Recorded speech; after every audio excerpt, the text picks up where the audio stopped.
the first to know. Nsem-Pii TV.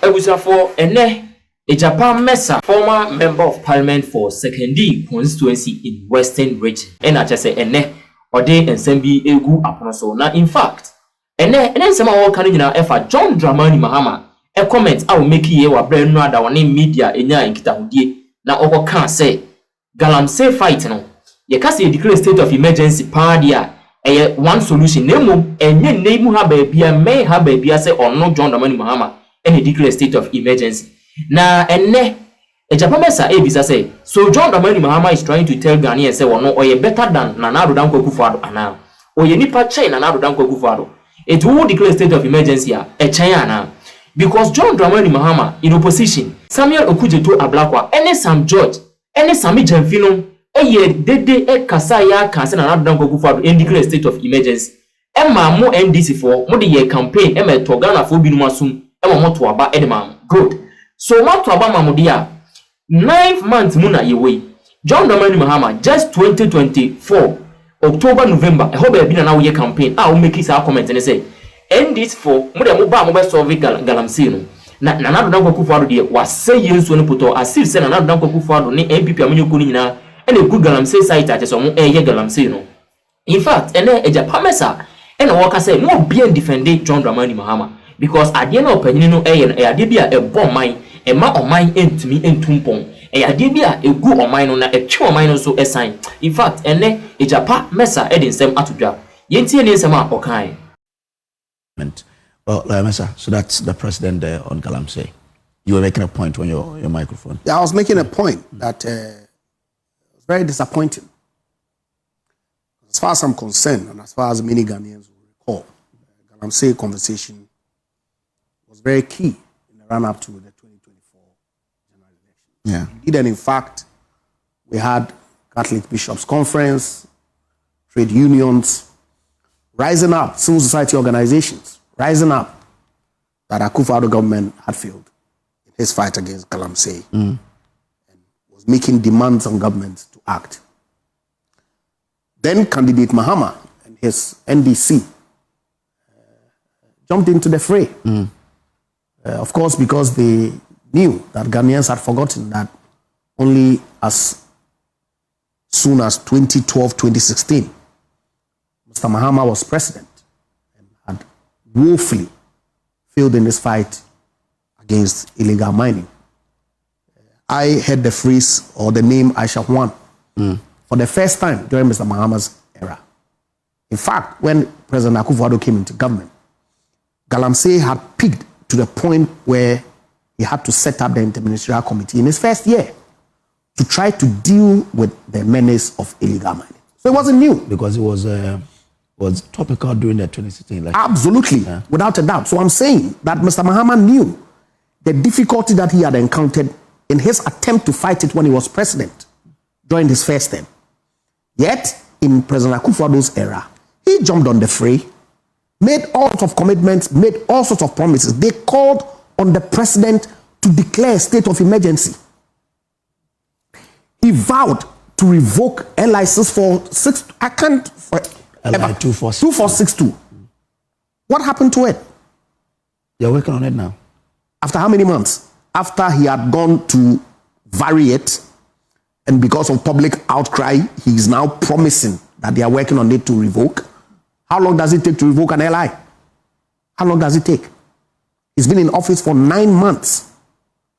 Then he meets the press and looks in the eyes of the people of Ghana and tells us that state of emergency is not necessary. I was shocked.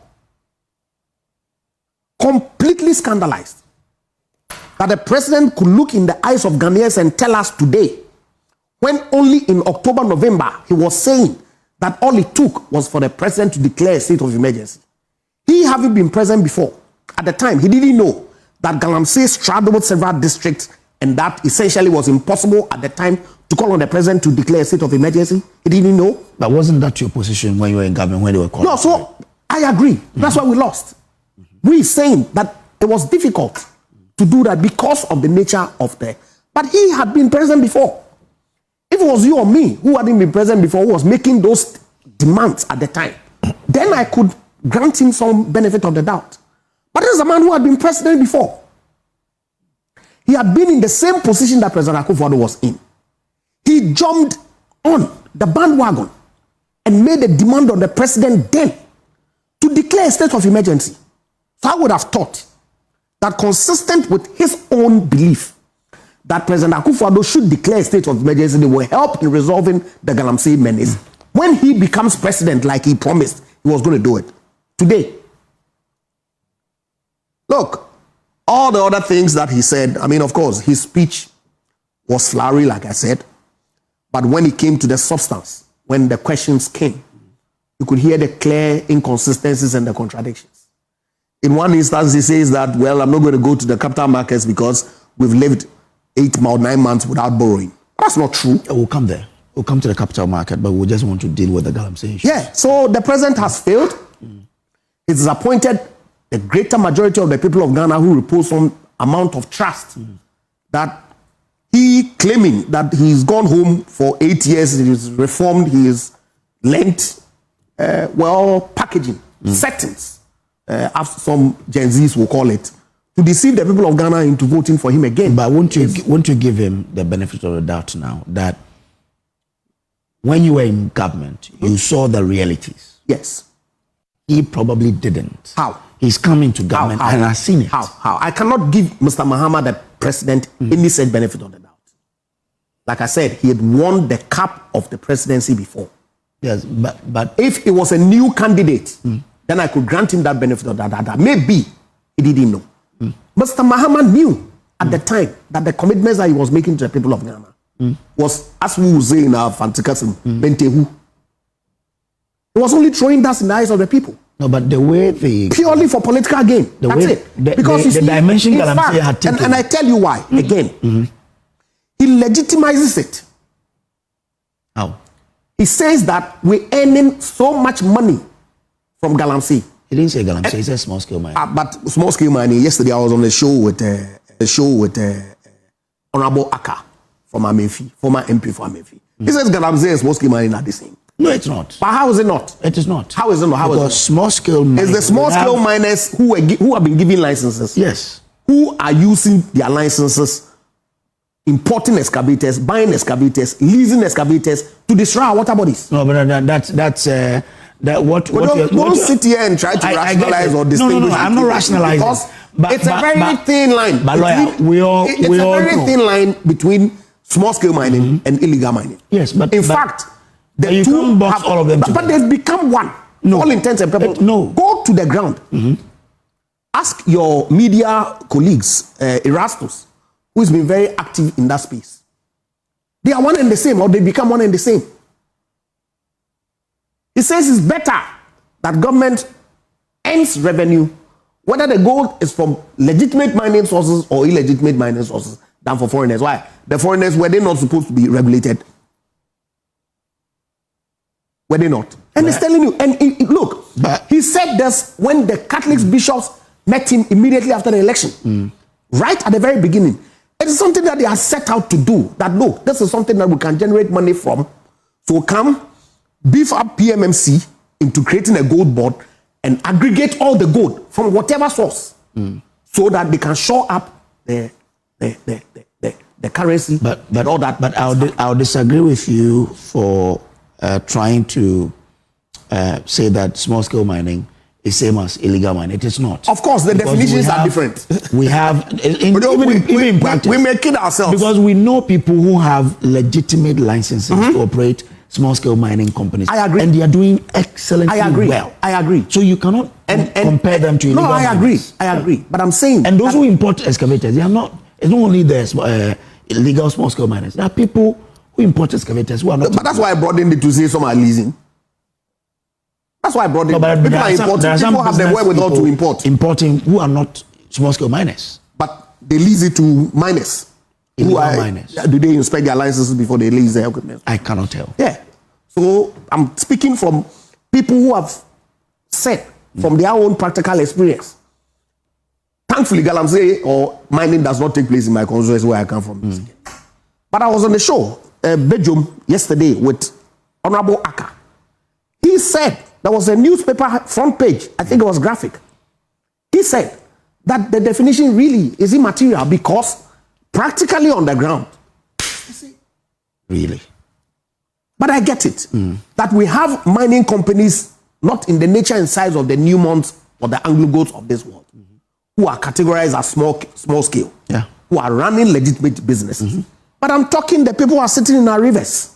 Oh yes. As for that, nobody gives licenses for someone to Of course, nobody river. gives licenses, but they have licenses that abut rivers that then extend into these things. You never know.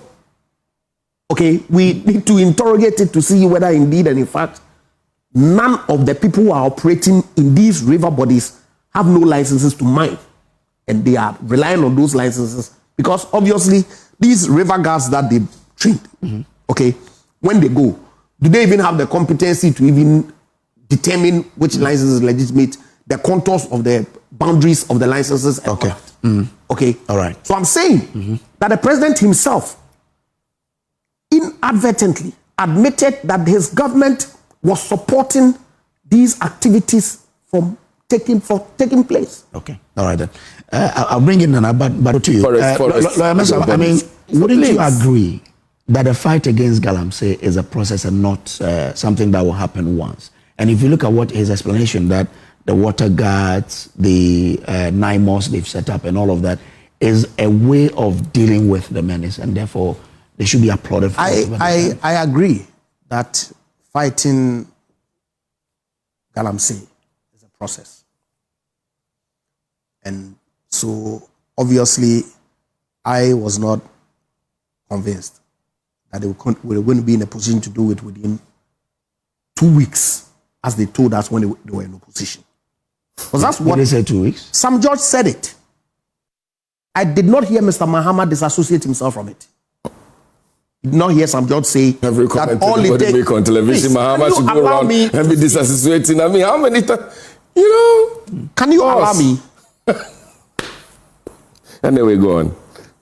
They said, and Sam George is a key member of the government, that any president with executive authority requires not more than 2 weeks to fix the Galamsey problem. Some people believe them. I did not, because I've been in government. They had been in government before. But they made all these statements primarily to deceive Ghanaians into voting for them. So yes, I agree, it's a process. But it's the process that they've outlined consistent with their own commitments that they made to the people of Ghana? Certainly not.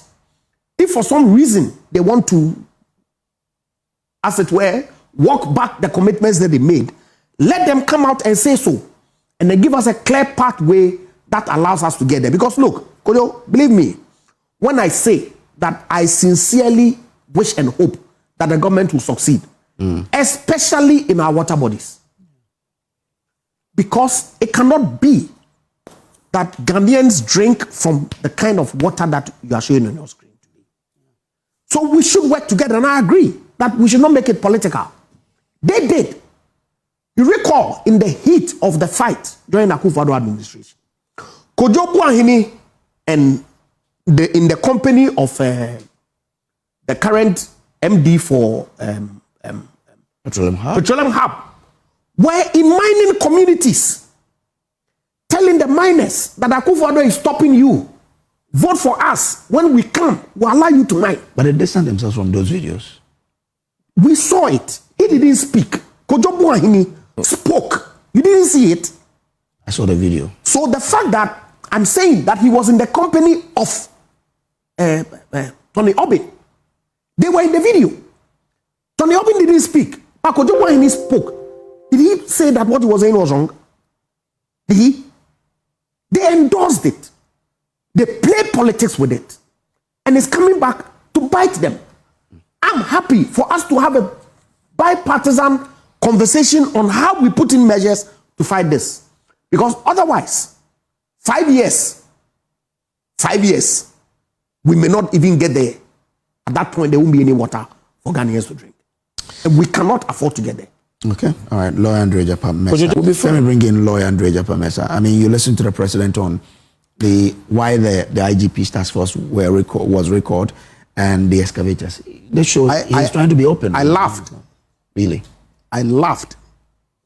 The IGP woke up without any authorization, without any consultation, without recourse to his ministers, without recourse to his superior authorities, and set up a task force to go into the forest and start arresting people, right? That's what the president is telling us. That's what the president is telling us. And you guys take these things hook, line, sinker. No, but they were not given opportunity to ask follow-up questions. Well, so. Then maybe tell him to organize it next time in a manner that allows you guys who represent us to ask relevant questions. We ask relevant questions, follow-ups. Follow-up questions. Yeah. Thank you very much. Because I laughed that in the governance structure that we have as a country, the IGP on his own volition can set up a task force, deploy them without authorization. And the president turns around and says that, oh, we stopped it. Because what? What kind of governance are we talking about? So please, tell him to come again. Those who buy such talk, well, thankfully I'm not part of it. And I know that the greater majority of Ghanaians don't buy it. Okay? And this excavator thing, I really don't get it all. Why don't you? Why? We were told in June that importation of galamsey excavators have been banned. And that shipping lines have been mandated to validate licenses or permits before carrying them into Ghana. Yes. June has come and gone. July has come and gone. August has come and gone. September has come. Yeah. And we are told that excavators have come to the port. Do they have permits already? If they do, why they need to send them to so-called military installations, safe havens, for you to go and do what before you release them? The minister explains that. I want to know the explanation. He says there are some of them that came in before they gave that no. How many permits, months? No. Do you know how long goods ought to stay in the port before they are cleared